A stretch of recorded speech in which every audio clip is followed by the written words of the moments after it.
November or December of last year, 2025, I came across a Facebook Marketplace listing for a 512K for way too high of a price.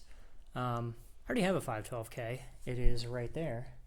Inside of it, I have installed a Kiro Mac Raminator Resurrections card in it, and it's a fun machine.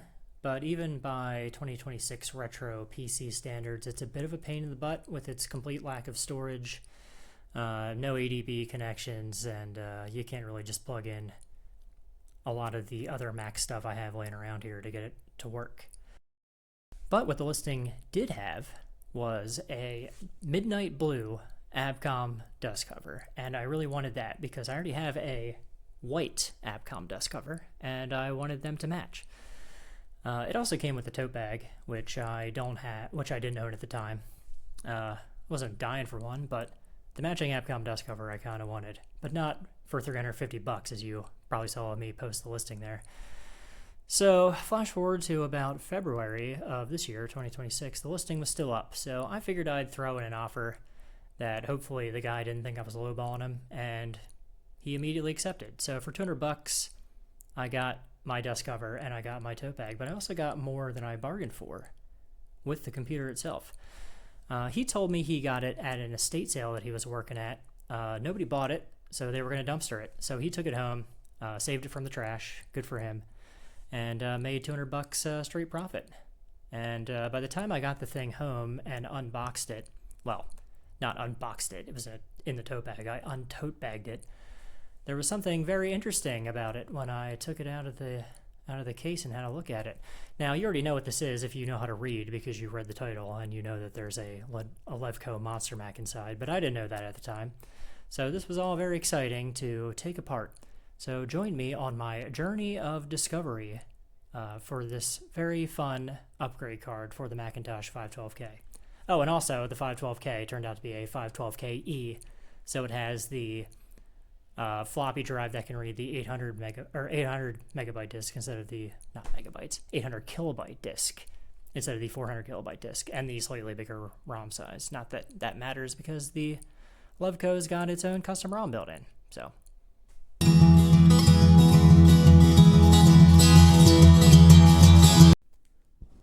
the first thing I did to see what was going on inside of my 512KE was to remove the back cover, which is held on by 5 screws. The 5th screw was hidden behind the battery compartment door, and while I was in there, of course, I removed the dead battery.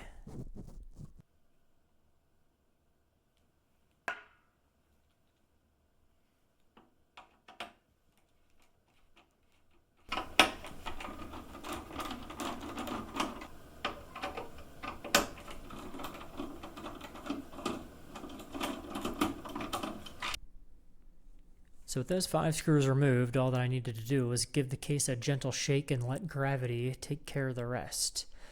And then I carefully set the case aside as the fan, which is attached to it, was directly soldered to a leg on the power switch and I think line filter 1. Next up, I removed the jank SCSI cable from the standoff board in there, and then I removed the standoff board itself. I did a little research before I was able to get in on 512K upgrade cards, and the MonsterMac was the one that came up the most often. And after seeing that the SCSI card was made by Levco, I figured that it was indeed a MonsterMac card that was inside of here. The Levco SCSI overdrive board that I just pulled out has an NCR 5380 SCSI controller, which was the same SCSI controller that was included in the Mac Plus, which will make a lot of sense later on in the video when I'm trying to get the blue SCSI to boot from it.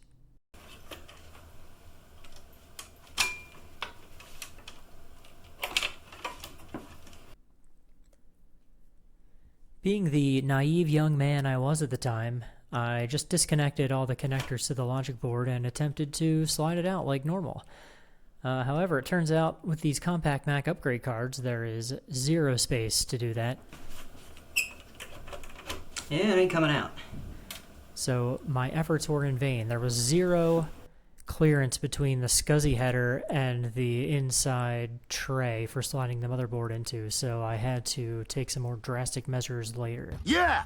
If I can't get to you from the outside, I'm gonna bring your insides to me. Yeah! So at this point I was aware I was going to have to take the whole thing apart in order to get the logic board out, so I started by discharging the CRT so I didn't accidentally zap myself with 10,000 volts. Then I disconnected the CRT from the analog board, which after I freed that, I carefully set it aside as it's still attached to the fan, which is attached to the case. This thing's probably been plugged in here since 1986. There we go. Sorry, this is the U connector. Okay. And that's attached to the fan. Next, I removed the CRT itself and placed that to the side.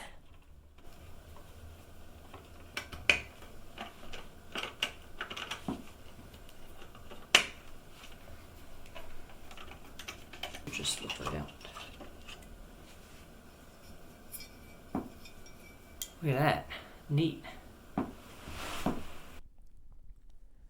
After removing a couple more screws that I had access to that attached the metal carrier to the front bezel, I needed to finally pry out the logic board, which was extremely terrifying because you pretty much have to split the thing open like a Maryland crab and just pop it out. Luckily these boards are a little tougher than you think, but oh man, it didn't feel good getting that out, and when it came out in one piece I was sort of relieved. I found this to be so traumatic that I ended up designing and 3D printing a custom part to make this easier in the future, but we'll get to that later. Ooh. Okay. What do we have? MonsterMac Revision C, 1985. Wow, what a beaut. Before taking a better look at the MonsterMac, I decided to first toothbrush and IPA away the 40 years of accumulated dust, grime, and hair that were on both the card and the logic board.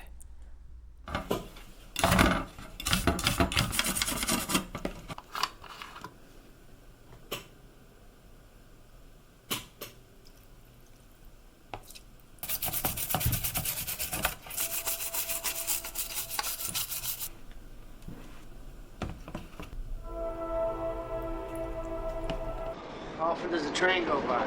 So often you won't even notice it.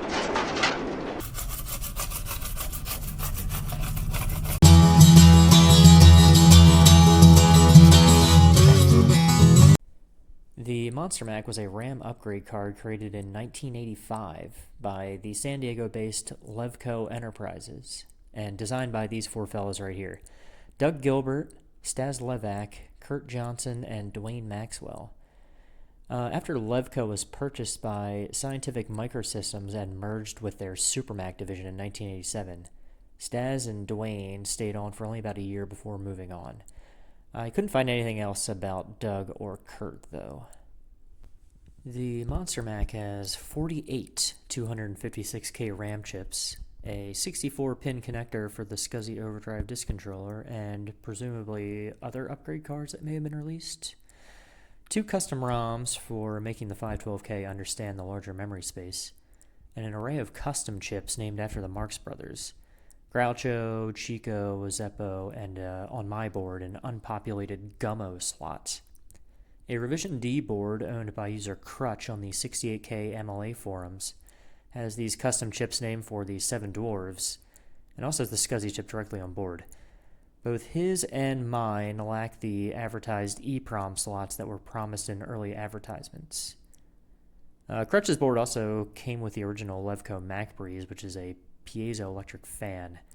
Mine instead, as you saw, has a traditional fan modded to the back cover, presumably because that piezoelectric fan probably doesn't move enough air over the RAM chips, which probably get pretty hot. When it came out in 1985, parts and install ran you $974, which adjusted for inflation in 2026 is almost $3,000. Thanks, modern monetary policy post 1971.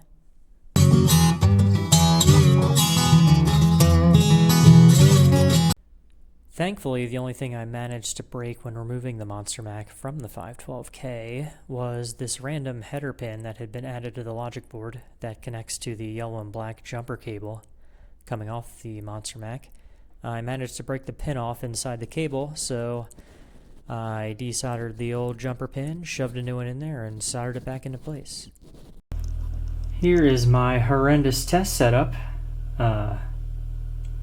The fan is still on the inside of the case. I could not quite get it out. I couldn't reach the last nut, so we're gonna try with everything strewn across here. I have a floppy emu here as well, which should boot me into system 3. I forgot what it's booting into, but plug it in. Oh, I had the power switch on. It bonged. We have a CRT. We have a Happy Mac. Look at that. Should have plugged the mouse in so I could check the RAM. But yeah, we're on a desktop. Awesome, I didn't kill anything. Okay, this time I've got a mouse plugged in, so let's see if we can see the About This Macintosh screen.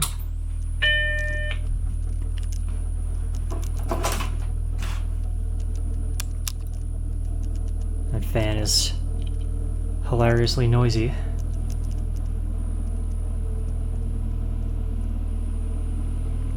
Happy Mac. Okay, we have mouse. We're sideways. About the Finder. We got 2 megabytes of RAM, so everything is working. I can tell so far, which is pretty good. Alright. Awesome. Because of the difficulty in removing the card from the 512KE, I decided to design and 3D print a case mod to make getting it in and out a little easier. Being unable to remove the fan from the case, I just decided to snip the wires because that would be easier. This way I could clear all the gunk out of the fan and also clean off the case itself before reassembling the 512KE.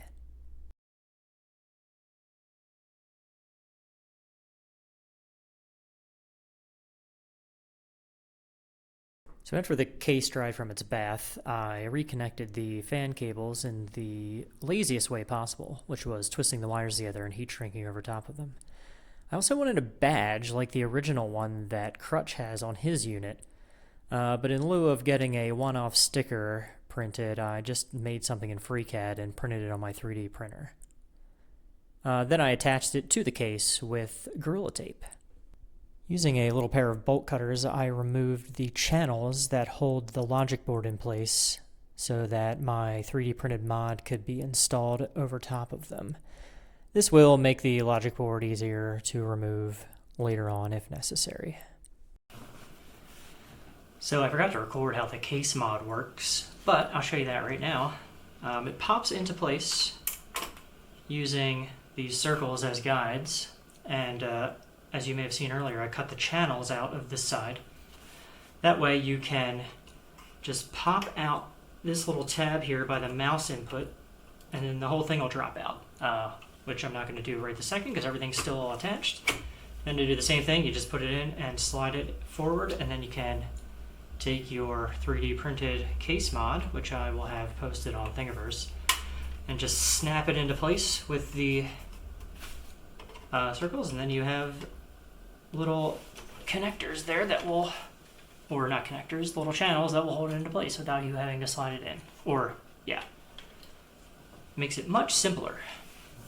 Finally, I began the extremely tedious process of reassembly. If you're anything like me, you will procrastinate on everything, and then by the time you get to the end of the project, you'll forget everything about the beginning of the project. Which is exactly what happened here, as I tried to remember which of the myriad of screws goes where and what connects back into what and how it connects back into what. Luckily, these compact Macs aren't super complicated, so I was eventually able to figure it out again. Alright, it's back together. Got the floppy emu plugged in. Let's see if it is alive. Well, there's the fan. Turn up the heat.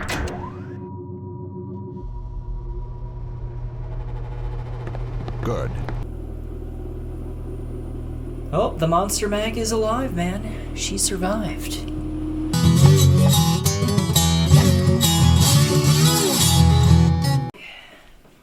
In the slot.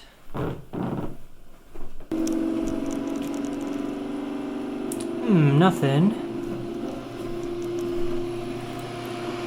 Ah, right. Termination power. 5 volts.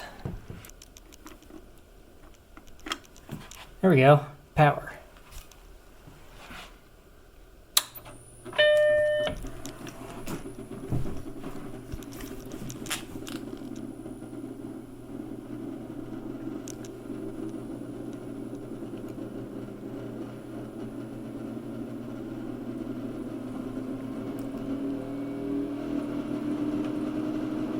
Still nothing. While past me is screwing around in Tattletech trying to figure out why I couldn't boot from a blue SCSI, future me will point out that the reason it didn't work is because there is a specific configuration file needed for the Mac Plus. And as we learned previously, the SCSI controller in the MonsterMac is the exact same as the one in a Mac Plus. So I just needed to put the right configuration file in my blue SCSI, but I'll figure that out later. We'll see if it reads a disk. I happen to have a Mac OS 6.0.8 boot zip that I made previously. We'll see if it mounts. Hey, look at that. That's functional SCSI on the MonsterMac. We couldn't boot from the blue SCSI. We're currently booted from a floppy emu. But let's see if we can boot from a zip disk. So I'm going to shut this down. Gonna shut it down. Gonna remove the floppy emu. Gonna reinsert the boot zip. Gonna flip the switch.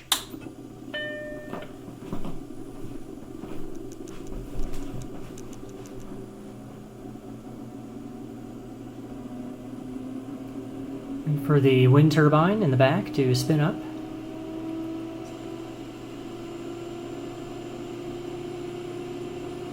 Oh my goodness, it is booting from my SCSI Zip 100 drive. That is kind of rad.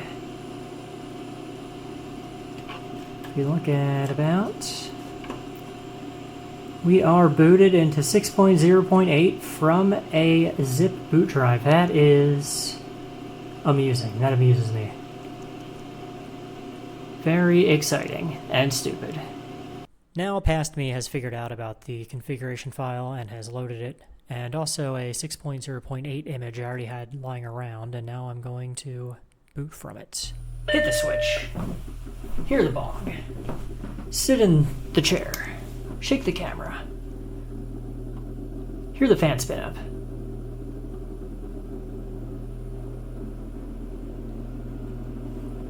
And now we have a happy Mac.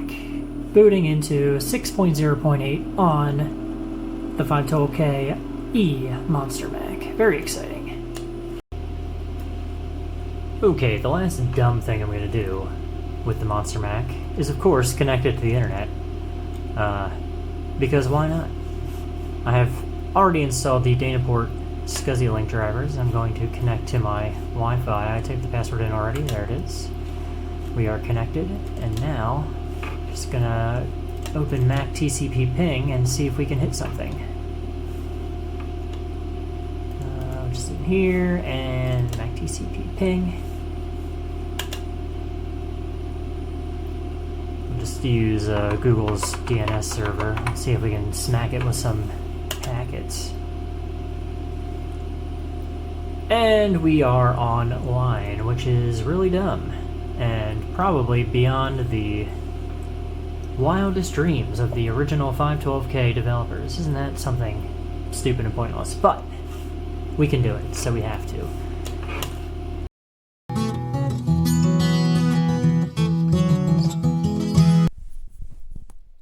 So there you have it. I bought something off the internet and it came with a fun surprise inside. Thanks for watching my video about it. If you liked it, good. I'm glad you didn't feel like you've wasted your time. Anyway, goodbye.